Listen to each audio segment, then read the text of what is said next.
Okay. Hello, everyone. Thank you for being with us here today.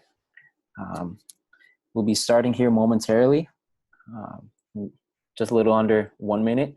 So feel free to get your coffee, your water, whatever you need. Our conversation and today will be a great one with our host Oscar Garcia. So give us 1 second.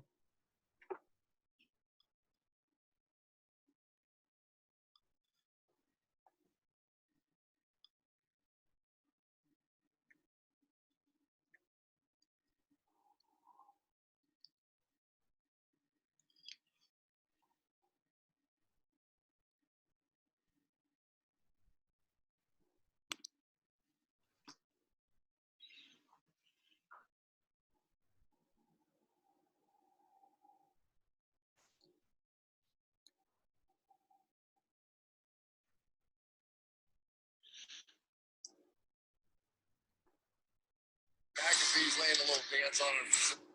McAfee's laying a little dance. McAfee's.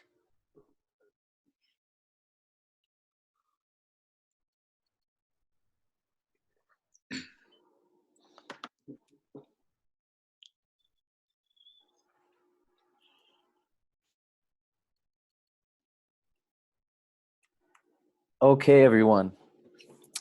Once again, thank you for being here with us today. Thank you for taking the time out of your lunch hour for our weekly webinar. Today's webinar will be on transitioning careers, how to make the leap. Now, before we get into today's webinar and before I present today's speaker, first, let me introduce myself. My name is Julian Gonzalez. I'm the Marketing and Communications Manager for ASE, otherwise known as the Hispanic Alliance for Career Enhancement. So real quick, just to give you some information on ASE, we are a national nonprofit dedicated to the employment, development, and the advancement of current and aspiring Latino professionals. We've been around since 1982, and if I had to sum up ASE in one word, it would be ASE helps Latinos succeed in every phase of their careers. Feel free to check us out. Our website is here on the screen, www.aseonline.org. It is free to join. There's no membership. There's no annual fees. Our services to sign up for our newsletter, they're all free, and you can go ahead and do so on our website. One of the things that I want to feature and advertise here today is our new and improved Career Center. So we just launched this last month, the beginning of April. This platform is a platform that features 17,000 plus jobs currently. You can search and apply to top jobs with some of our companies that we're sponsored with. You can upload your resume and also create job alerts to receive emails each time a job matching your specific criteria becomes available. This Career Center resource has various resources within it to help you in your job search. So all my job seekers, please feel free to sign up for this free resource and take advantage of these opportunities. Speaking of opportunities and job seeking, in 3 weeks, actually 3 weeks to the day, we will be hosting a live virtual career fair. Now this career fair will be from 2 to 3 p.m. Central Time. Registration is officially open. And to do that, you can also go to our website and register from there as well. Again, our website is aseonline.org. Feel free to check out the Career Fair, Career Center, and our website for more information. One thing to note about the virtual career fair is that this is a free opportunity as well.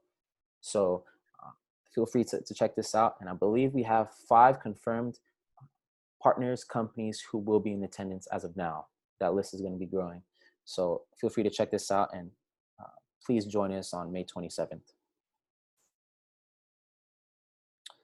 Again, please stay connected with us. Here are our socials, LinkedIn, Instagram, Facebook, Twitter. You know, we're always advertising and promoting our resources. We have a variety of free resources available to everyone right now. So like us on any of our socials and stay connected. So we are just about at that time for our speaker. Before I do so, I want to go over some groundkeeping rules. So first off, for the questions and comments, please use the chat on the Zoom dashboard. We'll be holding about a 10-minute Q&A period at the end of today's webinar for any interested people out there who want to go ahead and ask questions, and Oscar will be glad to answer those. Second thing, the recording for today's webinar will be sent to you. You will receive it 24 hours from the end of today's event. So be on the lookout for that, and you can refer to that for future reference. So without further ado, I'd like to introduce our speaker. So for today's webinar, we have Oscar Garcia. Let me give you some background info on Oscar. As Chief Empowerment Officer of Aspira Consulting, Oscar Garcia empowers you so opportunities come to you. His experience in the technology industry and nonprofit management includes business development roles at 5 startups, co-founding a nonprofit, chamber president and CEO, and founder of Aspira Consulting. He enjoys building and improving programs and forming strategic win-win partnerships. Additionally, he has received various prestigious awards recognizing his successful and innovative efforts to strengthen the bonds between businesses, communities, nonprofits, and education in Silicon Valley. Without further ado, I'd like to welcome our featured speaker for today, Oscar Garcia. Thank you, Julian. Good morning, everyone. Well, I'm on the West Coast, so it's still morning over here. I know afternoon to most of you. It's nice to be back. I think it was maybe 2 or 3 weeks ago, I did another webinar for ASIP. But today, again, we're going to be talking about transitioning careers. And let me just transition slides here, or so you can see my, my slides. There we go. You can see it, right, Julian? Yes. Awesome. Okay, folks, so transitioning careers. Sometimes we transition careers because we just feel like it, right? Like maybe it's time to kind of take our skill sets and go do something else. Lately, though, some of us are transitioning careers because we got laid off. I just saw this morning, Uber is laying off 3,700 people. And some of those people are probably going to need to, again, transition careers out of tech, somewhere else, and so forth. So today I will be walking you through some of the steps to help you transition careers.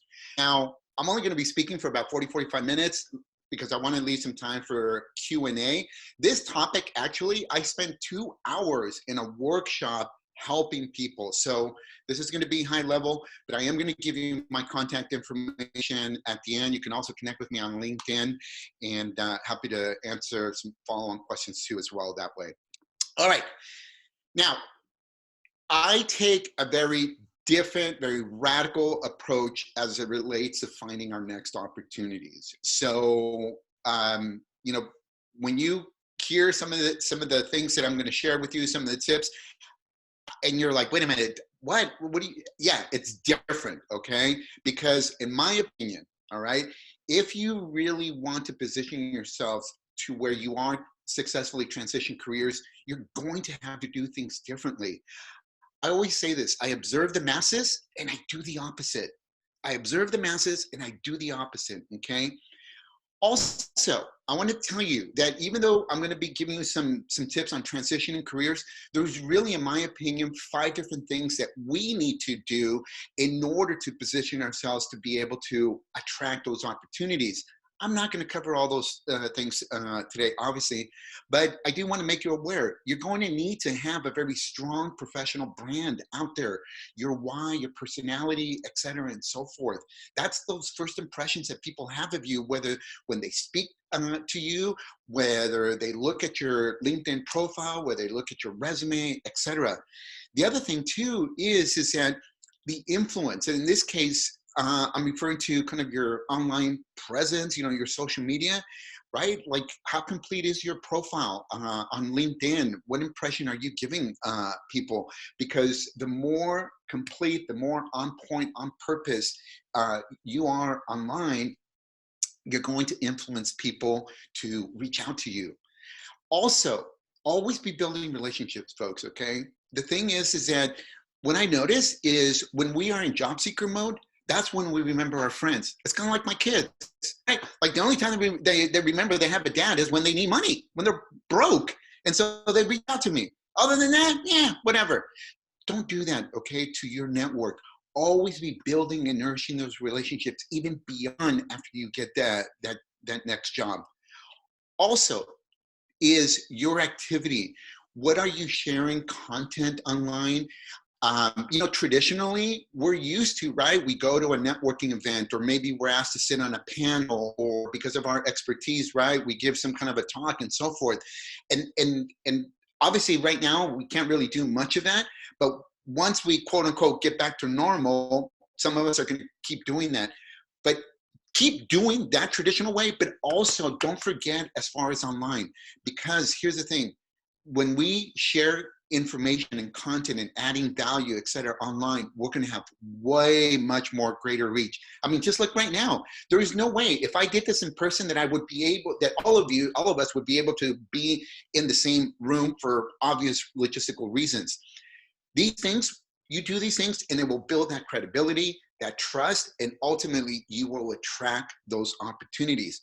Now, some of you are already doing some of this stuff, but here's the thing, and you're getting some results, but here's the thing is that some of you are fooling yourself because you're getting results, but then you're going to get laid off again, or something's going to happen and you're going to be back at square one. So again, my recommendation is you do all these things here. Okay, I want to share with you before I get into a little bit about my career journey. As Julian said, I worked in the tech industry.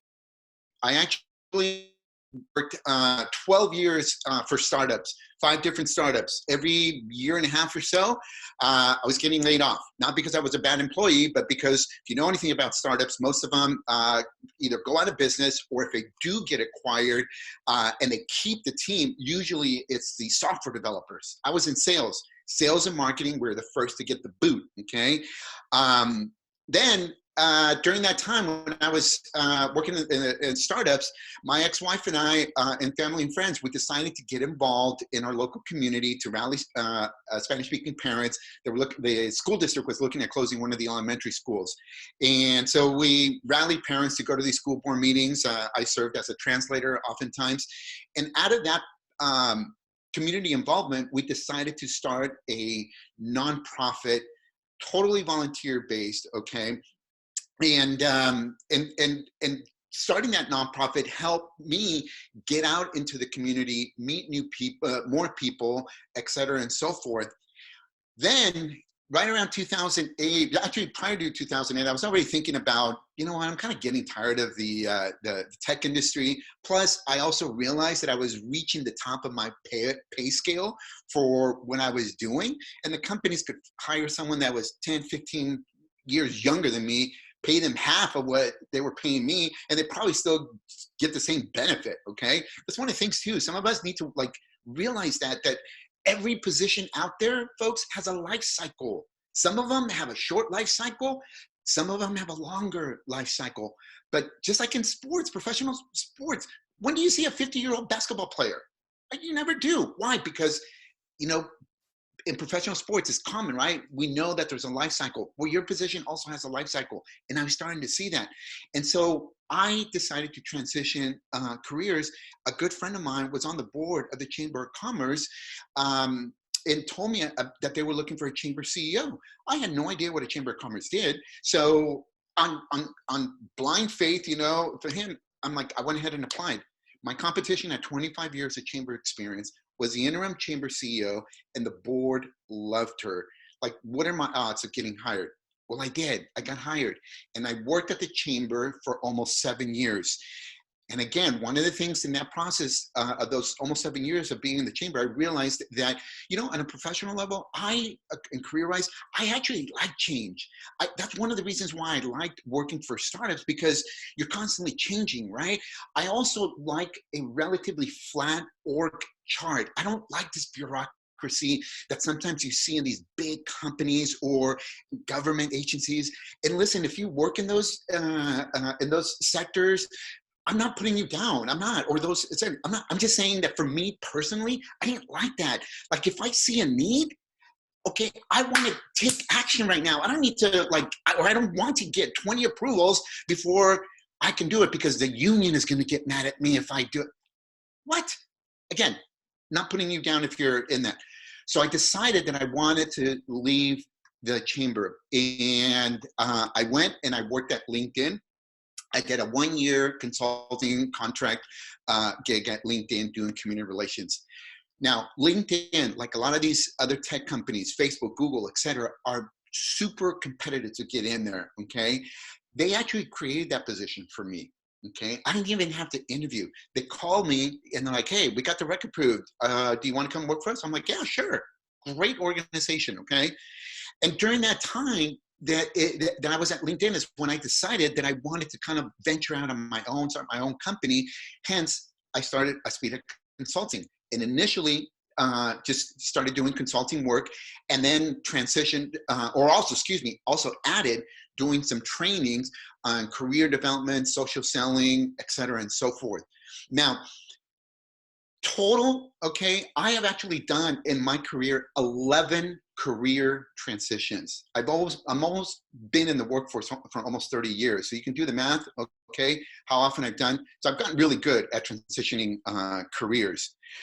What are some of the lessons that I've learned from this? Number one, change happens, folks, okay?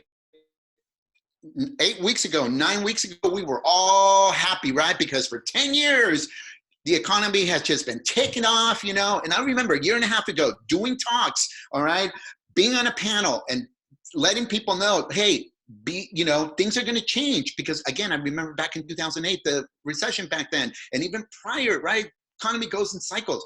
But listen, I had no idea that things were going to be the way they are. And so all of a sudden, bam, right, shelter in place, okay, the economy, I mean, millions of people unemployed, et cetera, and so forth. You and I always need to be prepared for that change. I mean, no one likes change, okay? The only people that like change are babies with a wet diaper, okay? So I had just gotten used to change, and I love it. Next, one of the things that I've also learned, folks, and I encourage you to do, is get into the self-improvement. You gotta work on yourself first. Almost every single one of you that are on this webinar are gonna listen to it. You guys are all focused on, I want to get the right resume. I want to get my LinkedIn profile perfect. No, what you need to do is you need to get yourself right inside, because crap is going to hit you, and you're going to need to be able to be strong enough inside to be able to handle the rejection. You're going to be able to, strong enough to humble yourself, because you're going to be in that lobby interviewing for a position as a 51-year-old, and next to you is going to be a 22-year-old interviewing for that same position. You're like, what the heck? Yes, when you work yourself, and you're right inside, you're gonna be like, yeah, okay. Sometimes we need to take one step back in order to take 2 steps forward. What you're seeing right now, is a personal commercial that I wrote almost 25 years ago. I read the book called The Magic of Thinking Big, self-help book. And one of the things that it said was to write a personal commercial of where you saw yourself in the future. My natural personality is an introvert. I know hardly any of you believe it. And that's okay, okay? Go do some research on introverts, and you realize that some of us can change, all right? And I wrote this, and I read this commercial every day, in the morning, on the way to work, at lunchtime, on the way home. And I felt like a fool, like an idiot. I'm at a red light reading this commercial. I'm like, this crap doesn't work. But I kept doing it, okay, for like 7 years straight. And today, one of the things feedback that I get from a lot of my talks is, oh my gosh, Oscar, like you're so energetic, you know, you're so inspirational. And I look at this commercial that I wrote 25 years ago, I'm like, wow, it does work. Next, folks, always be helping others, okay? Always be, people sometimes say, yo, you know, karma is the B word. That's not true. Karma is whatever we put out, okay? You put good out, good is gonna come back. If karma is being the B word, maybe you need to look in the mirror. So always be planting some good seeds. Help other people, folks. I know that when we're in this situation, when we're unemployed and the bill collectors are calling right now because they're not coming to your door, okay? They're calling, you're like, oh my gosh, right? But man, always be helping other people, planting those good seeds. Next, the other thing that I learned too, relationships. The most I was out of a job when I was in the tech industry was about 6 weeks. And the reason for that is because I learned how to network, to be building those relationships. I literally would pick up the phone. Hey, you know, Barbara, you know what? Yeah. Oh, what happened, sweetie? Did you lose your? Yes, I did. Hey, don't worry about it. You know what? I got this other project or this company. Let me call you back. Sure enough, get a call back. I'm in an interview. Bam, I'm back to work. All right. Also, I encourage you to have what I call entrepreneur mindset as it relates to your career. You have to look at your career, manage your career as you, Inc., Oscar Garcia Incorporated, okay? It is not a company's responsibility to take care of me, to manage my career. It is my responsibility. You know, as my dad would say, punto y aparte, right? Oscar, own up to it. It's your responsibility. And here's the thing, when I say about entrepreneur mindset, I want you to be a problem solver. When a company has an opening, okay, there's a reason why they have that opening, right? They have a need, not just because they need a warm body, okay? No, they have a need for whatever it is their goal, objective is, that they understand what that need is. I want you, and I encourage you to take kind of like that doctor mentality.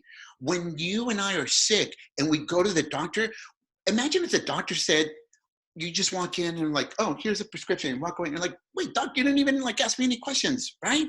No, I mean, you be that doctor, okay? And understand and ask the right questions and so you understand the problem and be able to deliver and let them know why you are the best candidate for that opportunity.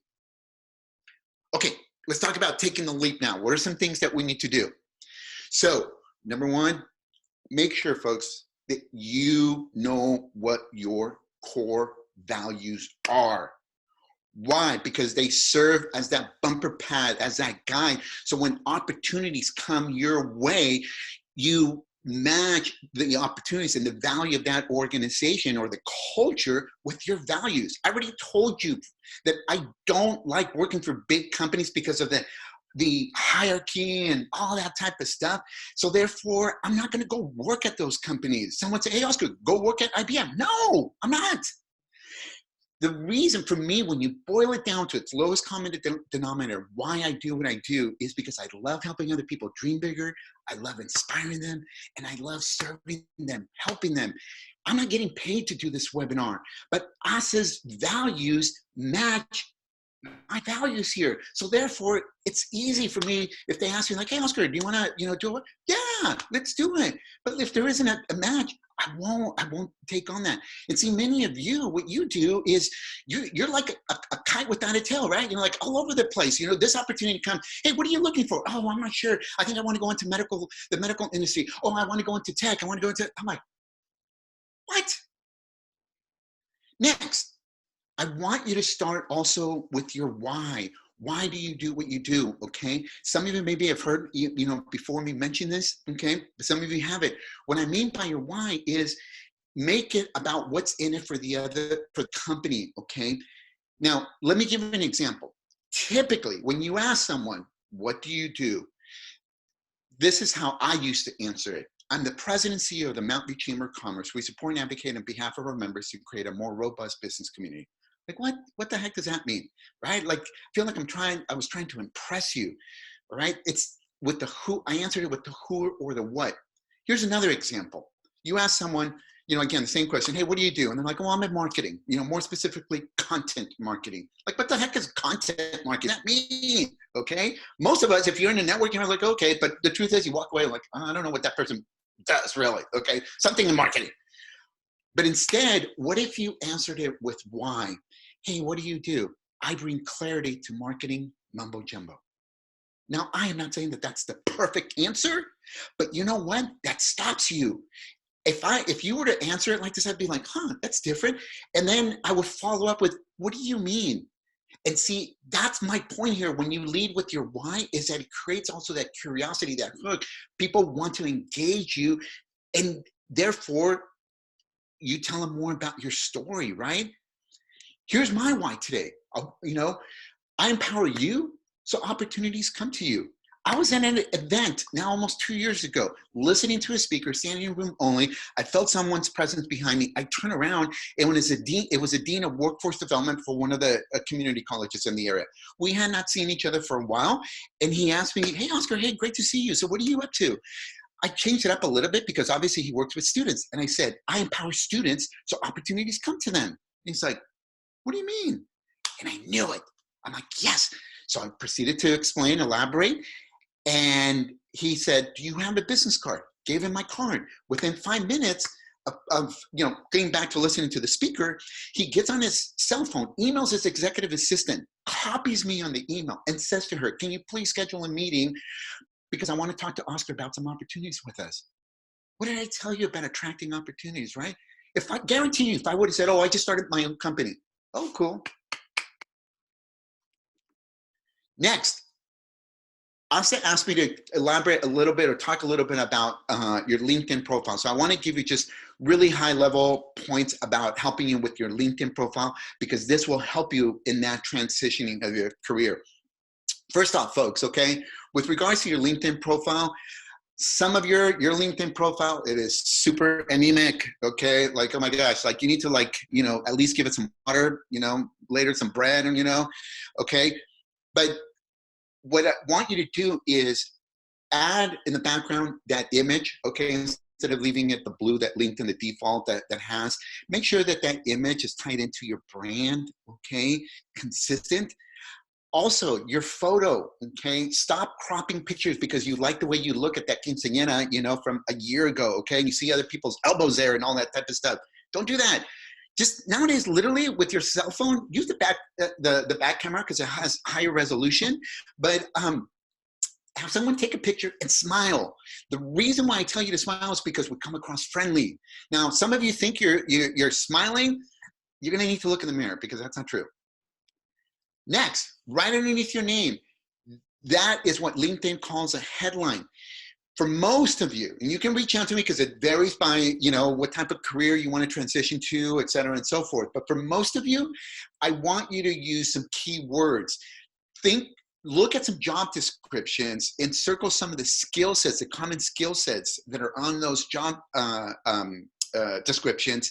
And assuming you have some knowledge of those skills, add those skills here on your headline.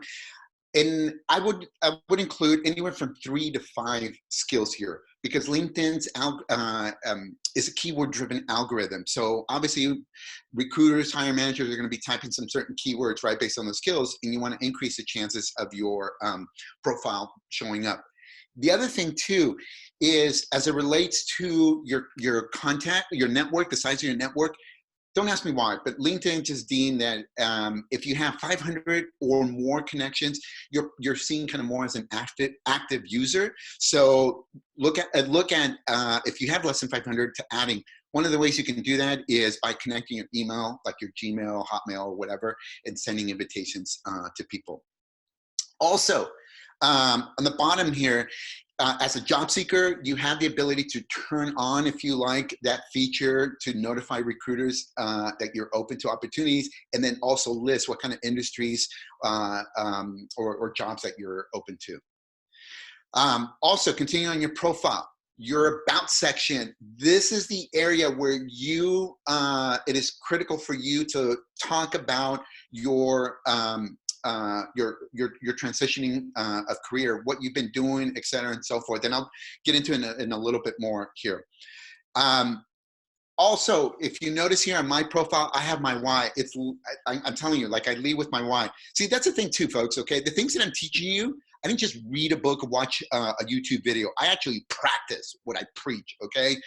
So right there, bam, there it is, okay? Leading with my why. I empower you so opportunities come to you. And then next, some of you might have this feature, but it's called Featured, okay, on LinkedIn. Basically what it is it gives us an opportunity to highlight some key areas of our expertise. Most people don't share or don't have any examples of their work. In my case, I have articles that I've written on LinkedIn, videos, you know, where I'm on a panel. You know, some of you might add, you know, maybe a PowerPoint presentation that you've done, maybe a post that you shared on LinkedIn that you got some good engagement, but add anything that highlights your area of knowledge, your expertise. Lastly, what I want to talk about with your profile is under your work experience. Obviously, you're going to list the name of the company that you work for, but write 1 or 2 sentences describing what that company does, and then next talk about your role and responsibilities. I'm going to save you also some time. Go back and look at, find some job descriptions for the position that you, or positions that you've done, and assuming you've done that work, just copy some of that wording. The example that I use is about 7-8 years ago, I used to, with the nonprofit, I used to call myself co-founder. And then I started hearing the phrase social entrepreneur. And it's like, what the heck is a social entrepreneur? I looked it up. I'm like, shoot, that's me. So I changed it. Tomorrow, they call it something else. I will change it. But it's about being relevant, okay? All right, your career story. I mentioned this at the last talk that I did for OSIP, but it's also critical here. For those of you that didn't hear me last time or haven't seen the replay, with your career story, again, lead with your why. I want you to talk about who you are, and by that I mean what are some of your personality traits, and then lastly, talk about your relevant career journey. When I say relevant is, again, for example, I've done a lot, okay, in the almost 30 years that I've been in the workforce.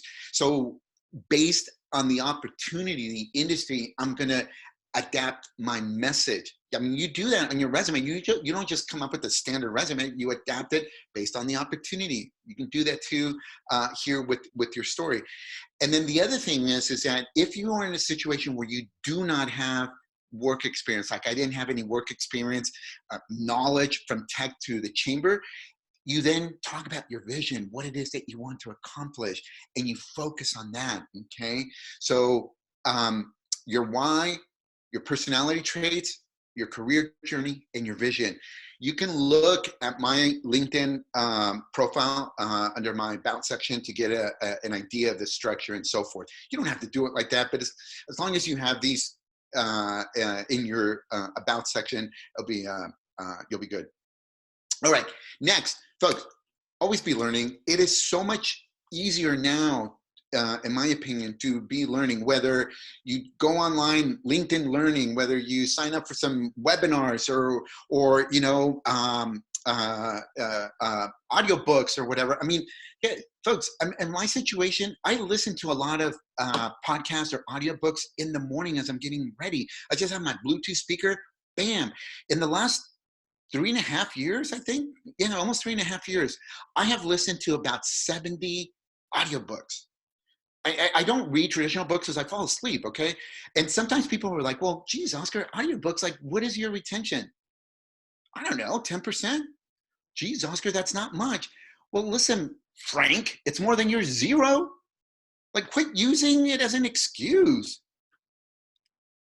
Next, be selective in the industries that you're looking to. Quit throwing a bunch of mud up against the wall. Now, let me just elaborate a little bit more. It is okay if you have a lot of different interests, okay? Like I have a lot of skill sets. I can do a lot of different things. But when I am communicating my desire to whether it's in an informational interview, a networking event, certainly at a job, I'm gonna be focused, laser focused, narrowing things in, okay? And so this is what I mean, like pick 1 or 2 industries where you are just going deep to understand those industries, if that indeed is where you want to transition to. I also want you to start doing some research on companies and individuals and contacts, okay? Obviously Google, LinkedIn, Indeed, there's a bunch of places that you can read about these companies, and then also contacts. One of the things that just blows my mind, okay, is how very few of us actually do any research ahead of time. For example, hardly any of you, look, even though you knew that I was gonna speak today, hardly any of you went onto LinkedIn to look me up. Some of you did, I know you did, and kudos, high five, like virtual high fives, but most of you didn't. And what that tells me is that either A, you didn't have time, or B, you don't even think about it. And if you're not thinking about it, that's actually, like, I feel sorry for you, because then you're lacking in that skill set. That means you're not researching people ahead of time to understand, like, who am I going to talk to? What are some common things that maybe I can bring up, et cetera, and so forth. Also, listen, it is not beneath you either to volunteer in an industry, okay? To get a feel, whether it's a nonprofit or whatever, offer your services to either A, figure out like, okay, I want to transition. I kind of know something about accounting, but let me offer my accounting services, to this organization here on a volunteer free basis, get a feel for it. Hey, you might realize like, wow, I really do like accounting. Also, you know what it can also lead to is that executive director loves the work that you did, and they can be a reference.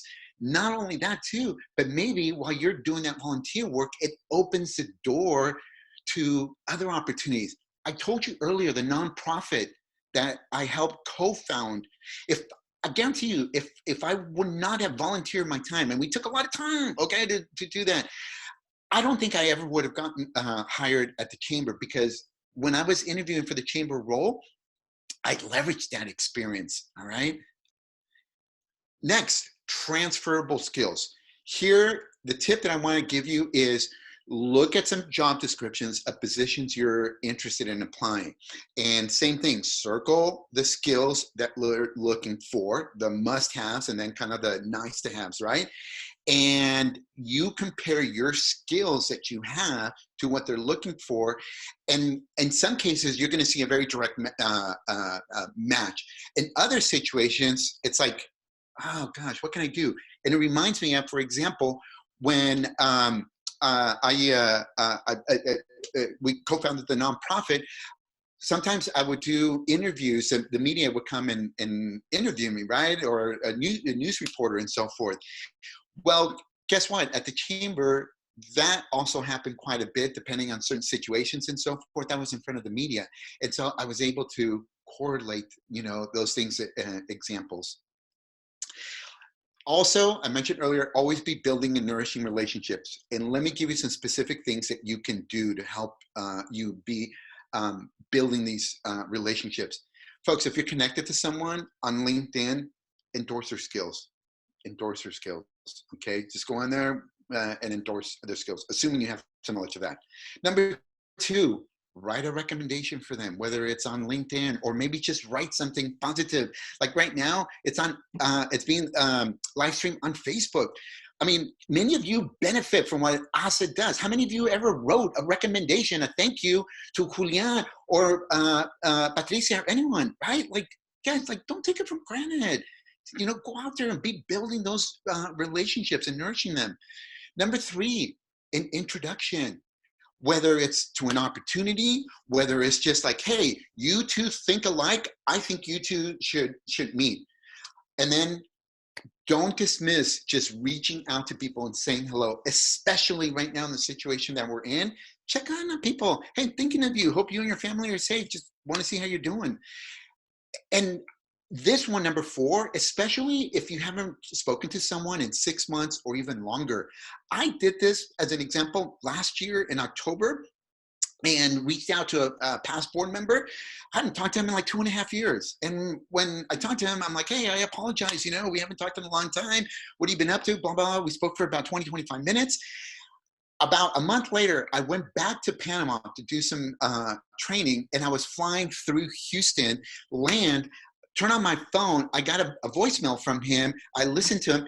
He was meeting with a potential client, and he's like, Oscar, they want someone that can do training in Spanish. I can't do it. I know you can. Anyways, long story short, he put me in touch with that person. Guarantee you too that if we had not spoken that month prior, I wouldn't have been top of mind. Okay, but just reach out to your network. And then lastly, highlight your network. Again, whether you do it on LinkedIn, the kudos, or something you share an article and so forth. Let people just highlight them. One of the things that I do every Friday, I do what I call "Thank God for My Network" post. I just randomly pick someone in my network, and I take a screenshot of their LinkedIn profile, share it on LinkedIn, and I say something positive about them. I don't give a rip if they say thank you to me or not. But you know what's happened is my network sees that. They get exposed to that individual, and sometimes there's been opportunities that have come out of that because I did that. It's about building and nourishing relationships, folks. Be a giver, not a taker. And then lastly is informational interviews.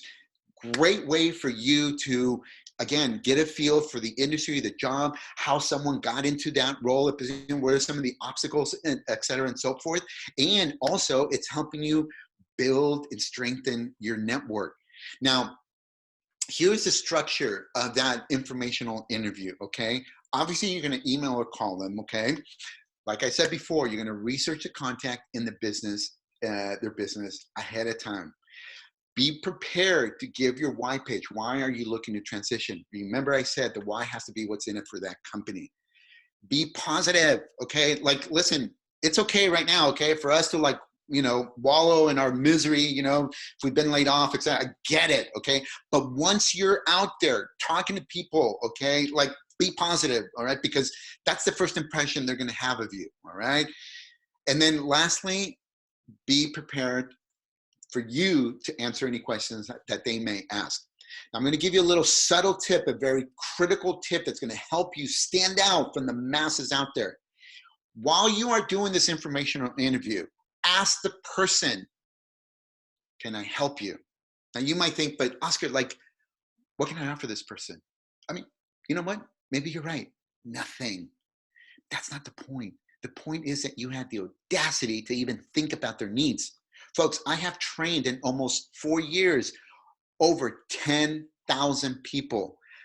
Less than about 20 have ever offered me if they can help me. I have had people through the webinars reach out to me, and I'm okay. I'm not asking for their help. They reach out to me, and I give them half hour, 45 minutes, sometimes an hour of my time without charging anything. And they don't even say thank you.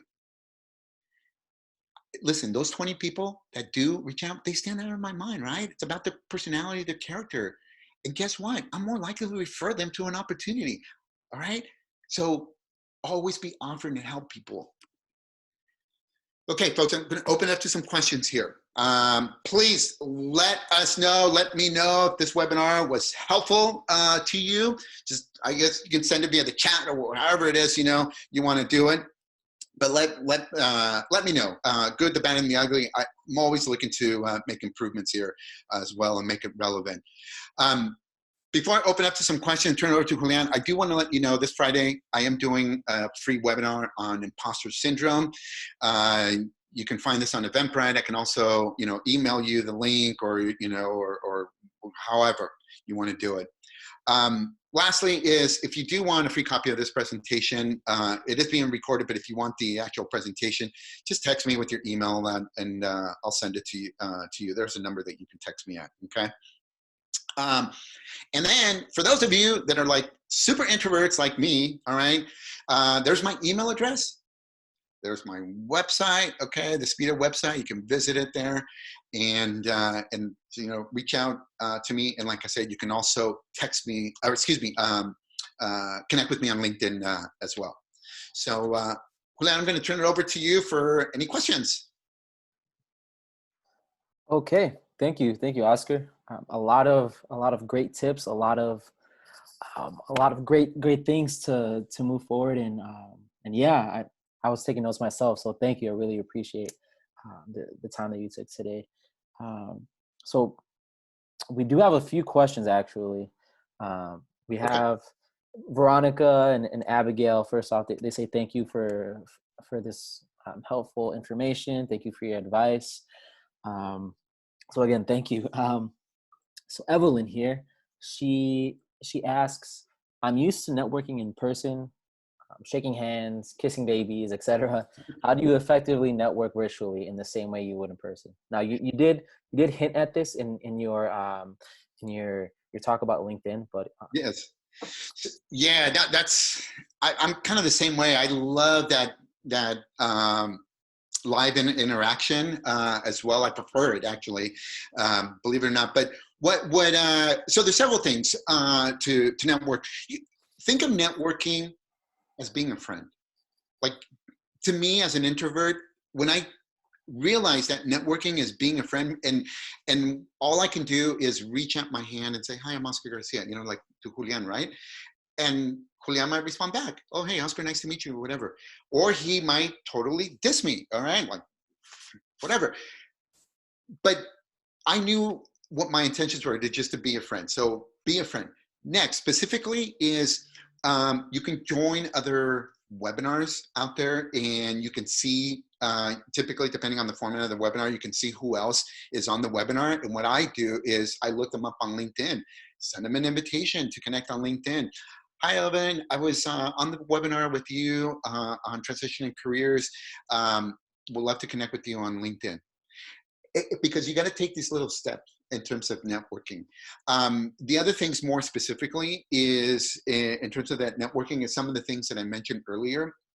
And that is that you can, as you understand people's kind of areas of interest, send them information that is relevant to them, make those introductions, make those endorsements, etc. Those things are what's helping you network and be able to really build and nourish those relationships. It's more about building and nourishing relationships. Oftentimes we pursue networking as in what's in it for me. That's why I say look at it as being a friend, because when you look at being a friend, it's not about what's in it for you, but how can I help other people? So those are some things I recommend. Awesome, thank you.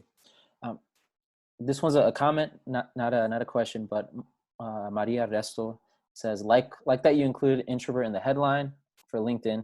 I'm also an introvert and have thought about adding it there or in the summary. Thank you, Maria. It's true, and it does take some courage to say that, right? But the other thing too is I have received a lot of positive feedback from people, because it's all from a branding standpoint. I mean, I told you that I observe the masses and I do the opposite. You will see that a lot of people on LinkedIn say speaker, or some cases will say keynote speaker. You know what? I'm an introvert turned speaker. I like that. Patricia Medina asks,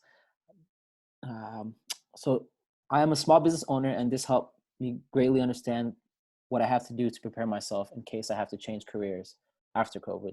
What advice would you give to entrepreneurs that are considering transitioning careers? Yeah, that's so. Networking is going to be very, very important in meaning like reaching out to your existing network and just kind of letting them know what your situation is, but also to expand and grow your network. Because the thing is that you're going to need to tell your story of why you are leaving what maybe some cases some people would want to do, kind of that freedom, the flexibility to be your own boss, etc. And also one of the concerns, because I've experienced this, that some companies might have or hiring managers is, are you coachable? Because again, you're used to being the boss, and now I'm going to be your boss. Like, so that networking and you being able to tell your career journey story, why you're looking to transition, is very important. The other thing too is those transferable skills that I mentioned. Make a list of all the skills that you have right now, and as you are coming across job opportunities, start listing those skills that are required, and then that mapping of skills becomes very, very important as well, because that way it will help you adjust your career story to that opportunity and be able to relate your existing skills to the skills of the new opportunity. Okay. Let's see. We have a question from Carlos Estrada. He says, I have been 2 years out of my expertise, industry instead of research. I want to come back into my field, academic research. Should I mention industry experience in my applications, even if it does not relate? Yes, you should. But Carlos, let me tell you something, okay? What I teach people and the radical approach that I take is where you don't have to fill out that application. If you are good at what you do, people are going to come to you, okay? But you also need to learn how to market yourself so people come to you. And so I used to, about 2 years ago, maybe 3 years ago, I used to give these talks here in Silicon Valley, and these bunch of propeller head software developers, right? A ton of them around here, okay? Like, oh, you know, I've got like 5 or 6 recruiters reaching out to me, you know, and I'm just turning them down. And I'm like, because I do consulting work, right? And so I go from one job to another. And I would think to myself, wait a minute, how come recruiters aren't contacting me? And I kind of felt bad, right? Like my self-image was taking a hit. And then all of a sudden I realized, wait a minute, Oscar, you are talking to either the hiring manager or the executives. You're bypassing those recruiters. You're bypassing the resume. People don't ask me to submit a resume. It's because I know how to build and nurture relationships. I know how to network. And so I'm dealing with them. And it's different, folks, when you're just, you know, hey, it's like Patricia. We have never even met. It was just virtually through LinkedIn. She sees the quality of the content, the work that I do. She reads my profile. Hey, Oscar, would you want to do some webinars for us? Sure. She can ask, like, send me your bio or whatever. So change the way you're applying, Carlos, to the opportunity. Man, know your worth, buddy. All right. Like, don't let a company like wag your tail. All right. Awesome. Loving the advice. Next question is from Branton Morataya.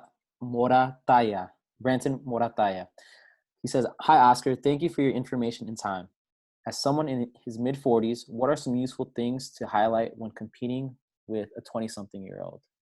Yeah. So, Brandon, I'm 51. I just turned 51 in March, okay? And first of all, I want you to know that what you and I have over these young is experience, okay? We have experience. We have that wisdom, been there, done that, okay? What we also need to realize, you and I, is that we need to leverage as well the youth, okay, as well. It's a team.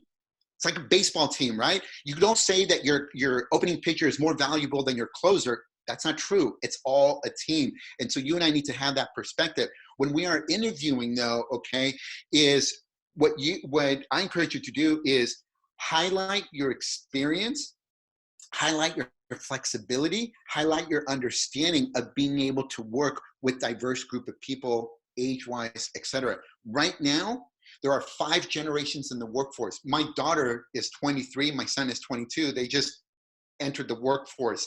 And we have some people out in the workforce that are in their 60s, some of them even in their 70s, right?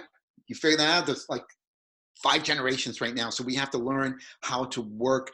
And so those are some of the things that I encourage you to be able to highlight that are important in that interview. Awesome.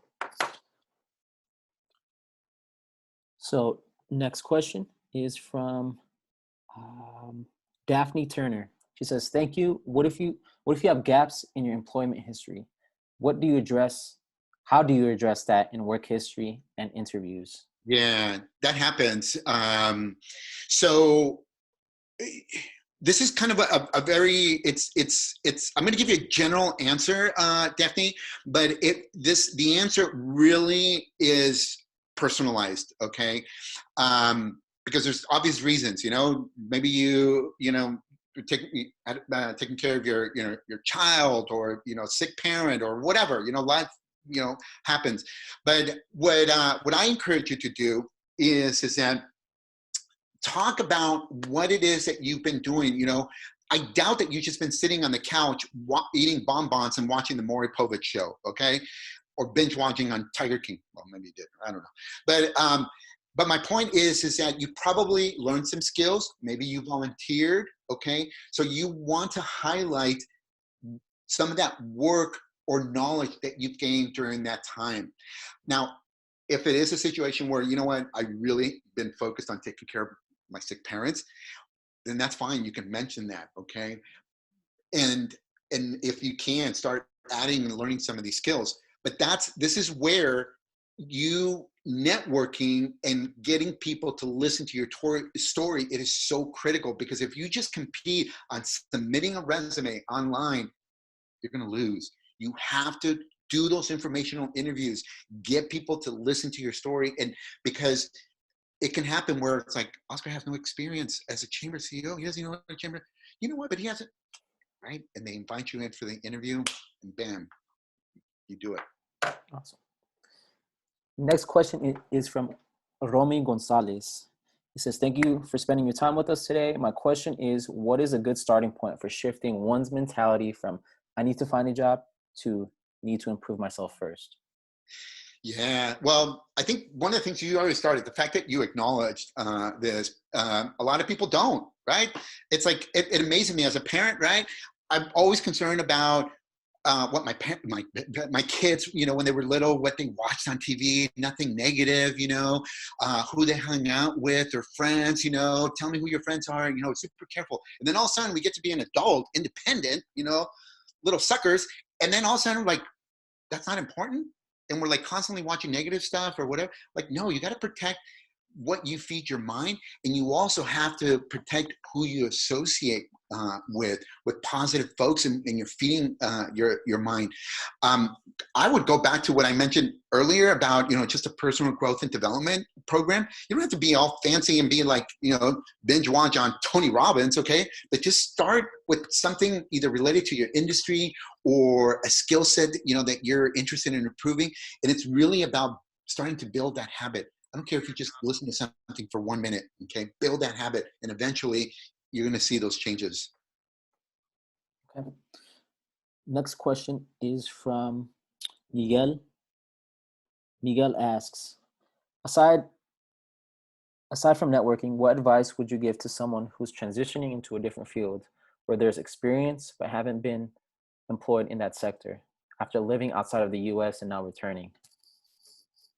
Okay, I'm sorry. Say that again, Julian. Yeah, no problem. What advice would you give to someone who's transitioning into a different field, where there's experience in that field, but there's no previous employment in that sector or field?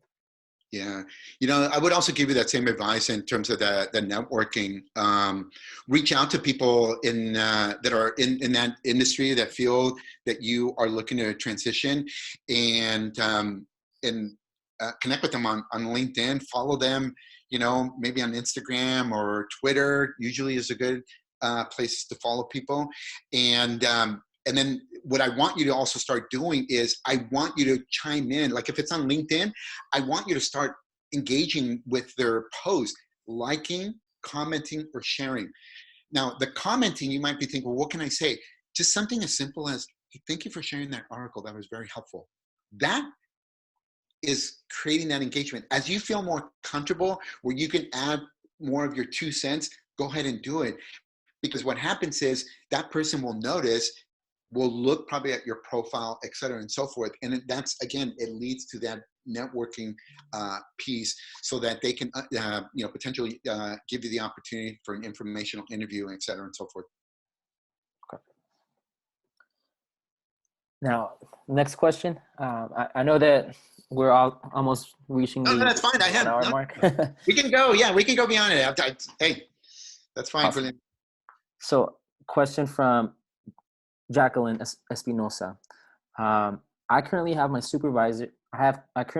supervisor on my LinkedIn profile. how else can I utilize LinkedIn outside of private messages to inform folks that I'm looking for a job transition? Because currently I'm not being challenged and would possibly like to move to a different industry or city. Yeah. Okay, Jacqueline. So a couple ways. First of all, if you want to do it kind of stealth mode where, you know, your current employer doesn't want to know whatever, then one thing that I want you to do on LinkedIn, there's a feature, you can reach out to me and I'll share with you later, tell you where, but there's a feature where you can turn off any changes that you make to your LinkedIn profile, the notification that it sends to your network. It's also kind of a little annoying to constantly get when someone just changes a minor change, but you can turn that off. The other thing too is that you can also turn on LinkedIn the feature where you open to opportunities, but only recruiters see it. And LinkedIn says that a recruiter within your company wouldn't be able to see that you're looking. Okay. The other thing is that engaging on the platform with people. All right, like I mentioned earlier about commenting on posts, maybe sharing some content related to the industry that you want to transition to, so that you know, people start seeing like, oh, okay, you know, she's interested in this area and so forth. You know, again, you're giving your 2 cents on some of these things.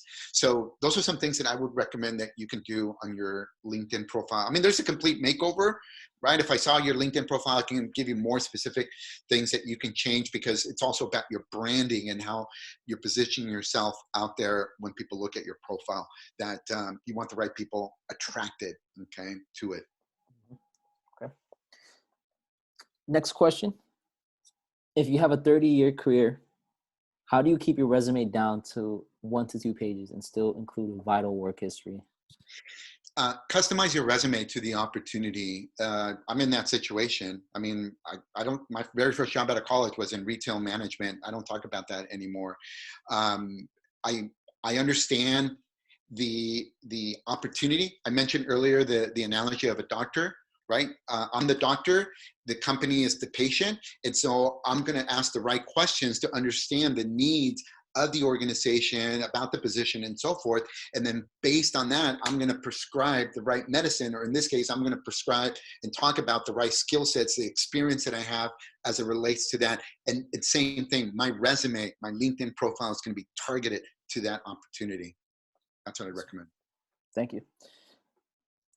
Okay, so next question is, do you have any advice on how I can strengthen my language, Spanish, to be a bilingual professional? My goal is to transition into Latino-focused owned business in accounting. Yeah, watch more novelas. No, yeah, I mean, there's some courses online, but you know what? I'll tell you the biggest thing, and I see this. I don't care if it's a Latino learning to speak English, or an American learning to speak Spanish or another foreign language. A common thing is we get embarrassed about our accent. We feel like people are going to make fun of us because we're going to pronounce things the wrong way.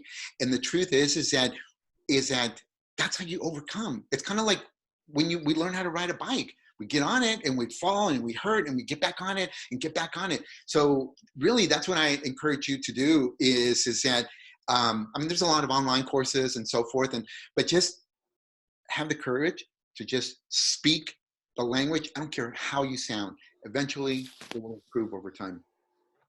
Great. And last question we have for you, from Michael. So he says, I'm currently an NCAA head coach. I'm struggling to get past the stereotypes of what a coach actually does. How can I get people to understand the job is only 10% tactics, and I'm assuming coaching, and the rest is being a manager, CEO? Yeah, no, you know what? This is a great question too. One of the ways that you can do it is, like on LinkedIn, write an article of what you just said. Write an article about how being an NCAA coach is like being a CEO. Share content, some tips on lessons as a coach, motivating, athletes the discipline. I mean, think of all these transferable skills, right? As a coach, you have to, you're there with your athletes, you know, waking up probably at the same time, you're planning, you're strategizing, you know, the discipline, the consistency, everything right now that I just mentioned applies in the business world. But what you need to do is learn how to how to bridge those examples from what you're doing right now as a coach to the business world. And so writing, for example, an article on the publishing platform on LinkedIn is a great way, because I bet you people are going to get are going to engage in that article and like, oh my gosh, that is so true. So that's how I would recommend that to start off for you. And then the last thing that comes to my mind is, listen, quit trying to convince everyone here that of what you're doing. Not everyone's going to agree with you. So what? Move on. Just like every athlete that comes on board is not going to make it on your team. You're going to cut them. So maybe you need to cut some of these people. Awesome. Great advice. Great advice. Yeah, I really appreciate you taking the time out of your day today, Oscar, and really giving us some much needed advice, especially for those who are looking to change and switch their career and focus at this moment. So I really appreciate you taking the time out of your day today. Yes, no, you're welcome, Julian. Thank you to Asif for what you are doing to help other people with their career journey in general. So thank you, everyone. Have a great rest of your day. Yep. Have a good rest of the day, everyone. And feel free, again, to reach out to Oscar. His information is right there. Feel free to reach out to him on LinkedIn as well as myself. So with that being said, thank you again for joining us. And we hope to see you at a future ASA event. All right. Thank you. Bye-bye.